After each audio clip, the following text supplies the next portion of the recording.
In reaction to what has happened in the last 1 month prior to the uploading of this video, I decided to sit down and talk about something that is rather disturbing. We'll refer to two instances. One on March 27th, 2022, on what was supposed to be the crowning moment of Will Smith's career, ended up being the cherry on top of a cake baked in honor of a compilation of emasculation, insecurities, embarrassment, and might I say cuckolding that you're supposed to call the most liberal form of math.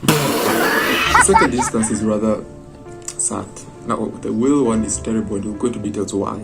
But the second one it brings tears to my eyes, really. On April 8th, 2022, Roykeen Mwachukwu died. For those who do not know who Madam Osinachi is, Madam Osinachi was a Nigerian gospel musician who was majorly known for the song Ekuweme, meaning the God who does as he says. And I think it's around 72 million. You're wondering why my background has changed. Look, I lost some of my clips, okay?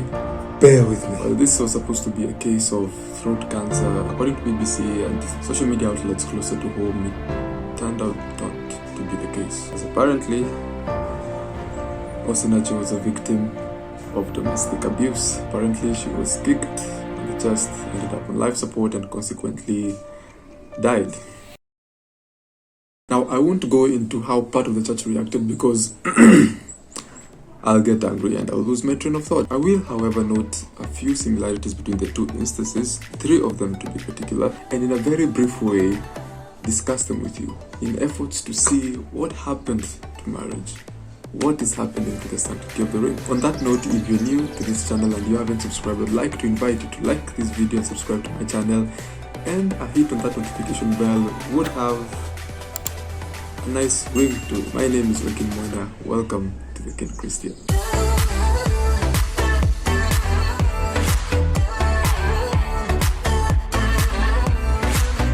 Now, there are 3 similarities that I'll talk about between the two instances, the Will one and the Osinachi incident, and most likely this video will be a prelude to things to come. So after this video, when the other videos will be uploaded, kindly go and watch the part 2, 3, 4. I do not know to what point videos that I will upload after this. One of the similar things is there was assault.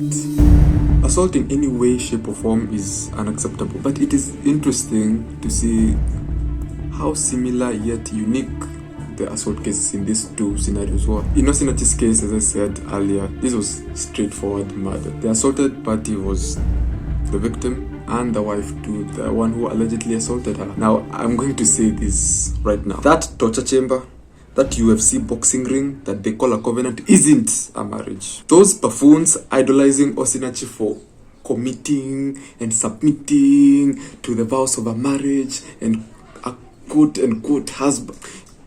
Shut up! Stop it. Get some help. I have seen couples throughout the Bible survive through childlessness, brief seasons of poverty, death of their relatives and of their children, but I have never, not once, show me, I have never seen an instance in the Bible where a couple survived through battery, through assault, or even infidelity. And all of you are praising a victim? A victim for staying in an abusive. You are praising a victim for staying in an abusive. Are you a cow? Have you ever seen a cow stay in an abusive relationship? I have never seen a bull assault a cow. So what are you? What are you? You're worse than... Don't you know that a marriage would be a vehicle through which you're supposed to achieve your God-given purpose? Not where you die before achieving it. How in the... I fail to understand how people process their thoughts in such a way and go ahead and praise someone for staying in such a... This is why people laugh at us. What about the verse that says, what God has joined together, let no man... Who told you that God joined any of those things? Who told you God joined them? Just because you called a bunch of people and a pastor, you think God consummated that marriage? Or is it... Yeah, you think God actually joined that marriage. Current standards of marriage are shocking. Do you think it's God's will for you to be joined to an abuser and stay in that relationship regardless? Come on, bloody think. Moving on. In Will Smith's case, the assault wasn't between husband and wife. It was between husband who beat a comedian over a joke about his wife, which he initially laughed at, to defend his wife, who later claimed she didn't need defending. Confusing. I know. Out of context, this doesn't feel like that much big of a deal until you start connecting the dots. So I will lay down the brief history of the relationship so that we can put it into context. All right. The couple met in 1994, where I don't know. I don't married in 1997, and after 18 years of what seemed like 18 years, actually pretty long for a relationship in Hollywood. Wow, they actually after 18 years of what was seemingly a strong relationship, Will Smith had it in 2015, and they broke up. They didn't divorce, by the way, they just separated. Then in 2020, the famous, or rather infamous, I don't know how to put it, red table talk happened, where Jada confessed to having slept with August Alsina within those 4.5 years of separation. Do you know that Jada's excuse was she was trying to help August Alsina heal? The fact that these people separated, they separated so they can heal individually, then come back together. Now, I wonder who needed the healing in this instance. Yeah, this is not what I'm about to talk about. This is not what I'm supposed to be talking about. So let us proceed. In 2021, Will Smith later came to say, no, we are both in an open relationship, and Jada is not the only one who is having sexual affairs outside our marriage. I'm like, what the heck, Bana? What the heck? You see, at this point, when you start connecting the dots, you see who's playing who. Because at the Oscars, by the way, Chris Rock wasn't the only one who made a joke about Will and Jada. It is common practice for you to get roasted at the Oscars. So why not go for the clowns of the decade? I would do that. I would unequivocally do that. I would perpetually actually do that. I would go for the clowns of the decade.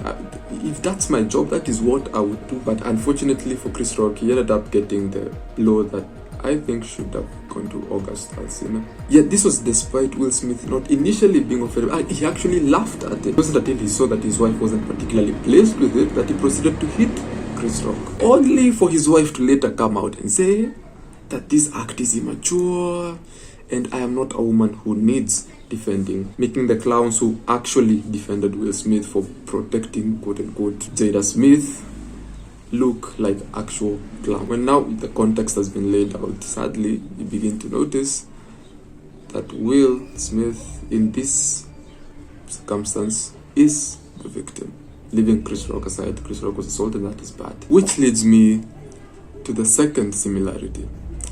The victims hung desperately to their abusive spouse. In Osinachi's case, it is now being reported that regardless of the fact that she disclosed to her close friends her ordeals, she specifically warned them not to disclose it to anybody else.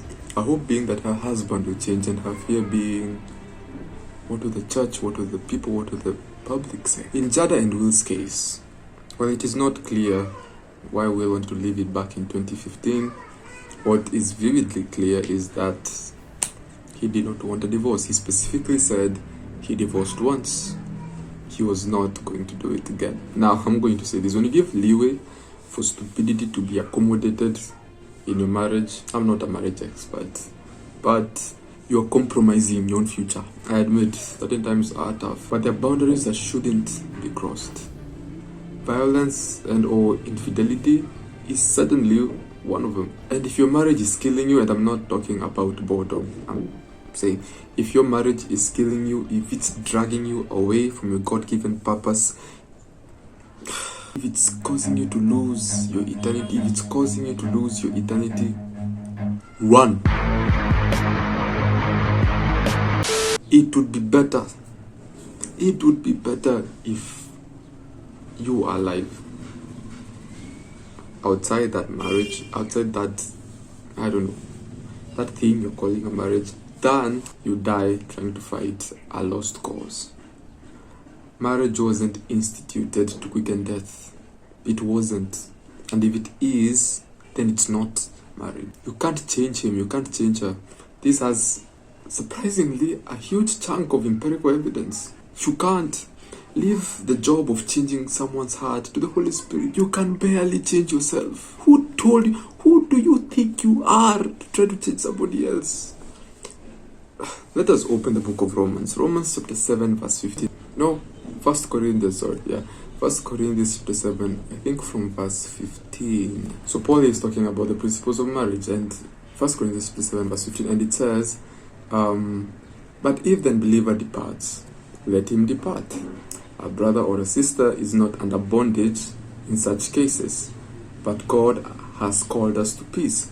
Verse 16, for how do you know, O wife, whether you will save your husband, or how do you know, O husband, whether you will save your wife? Live as you are called. Stop changing people like that, especially those that are not in the faith. You would rather live rather than die in a marriage that was not purposed by God in the first place. And the worst thing about all this, let me close this. The worst thing about all this is that people, the church, are trying to convince people to stay in such marriages. And this brings me to my last point. Victims are convinced by some of those surrounding them that what they are doing is right. I'm going to add something to this third similarity. The abusers have absolutely no guilt whatsoever. Both of them think they are doing right. The one abusing them and the one being abused think they are doing right. The one abusing them for abusing them, and the one being abused for holding and clinging into such a relationship. And I'm going to show you how. I just saw something today. This wasn't even part of the script that I wrote for this video. It came up as I was recording this video, and this was heart-wrenching. This is why I added that twist onto the third similarity. Now, I'm not going to talk about Jada and Will because, yeah, Hollywood is toxic. People are actually encouraging Jada for what she's doing, and people are actually commending Will for what he's suffering through. It doesn't make sense. But in the Nwachukwu case, news just came out, and allegedly the children basically spoke, and they said that they were being told that it was okay, it was good for husband to beat his wife. Now,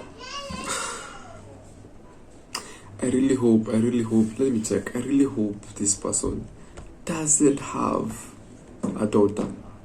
I really hope, let me check. Oh, synergy children.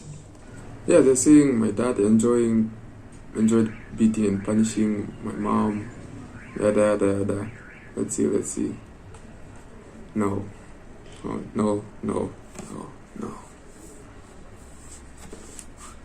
They had 3 boys and 1 daughter. Hey, I want to... Peter Nwachukwu, can we talk in my backyard for 2 minutes? There are 3 boys who are being indoctrinated from childhood that it is okay to beat. It's not okay to beat anyone. They're being told it's good to beat a wife. We have a daughter who's being told since her childhood that it is okay for her to behave. See, this man had absolutely no remorse. It is evident. If this is true, it is evidently repetitive. On the note of the victims being convinced that what they're doing is right, it's even worse. As I said, I won't comment about Hollywood. I would instead send my message to the church. I am deeply saddened by the environment these charlatans and their deceived congregants are putting into the minds of legitimate Christians. I said earlier that what Osinachi feared the most is what would people talk about, what would people say? And I think it's partly, if not entirely, to be blamed on the church. Because the church is sadly responsible for the following 3 things. I want you to go with me. The church, or most of it, doesn't separate a fighting couple. Even if it's life-threatening, they will convince the couple to quote-unquote hang on the hope that things will change. On the hope that things will... Do you know who you're... If this isn't madness, then the dictionary needs updating. Number 2, they deplatform divorced ladies. By the way, I'm not speaking about the entire church, I'm speaking about most of it. And this started in the days of people like Catherine Coleman, who suffered severe discrimination just because they were divorced. It wouldn't be far-fetched to think, what if Osinachi was thinking the same thing? What if she was fearing that she would be deplatformed if she got away from this husband? That she wouldn't be able to sing as she usually does. She would be accepted in her ministrations as normal. It wouldn't be far-fetched. I'm not saying that was the reason why. I'm just wondering. And number 3, the church has lost all its standards for marriage. Rather than being a grooming place for Christians in all aspects, spiritually, socially, financially, and yes, even marriage-wise, the church today has now become a money-making, prosperity-preaching, motivational-based institution of New Age humanism that will marry a gay couple and call it a covenant of the God. Wow. It is an utter shame. And this time around, it has cost us a little more than the usual mass exodus of followers. This time, it has cost us a precious soul that has died before her time. Rest in peace, Madam Osinachi. I hope justice will prevail.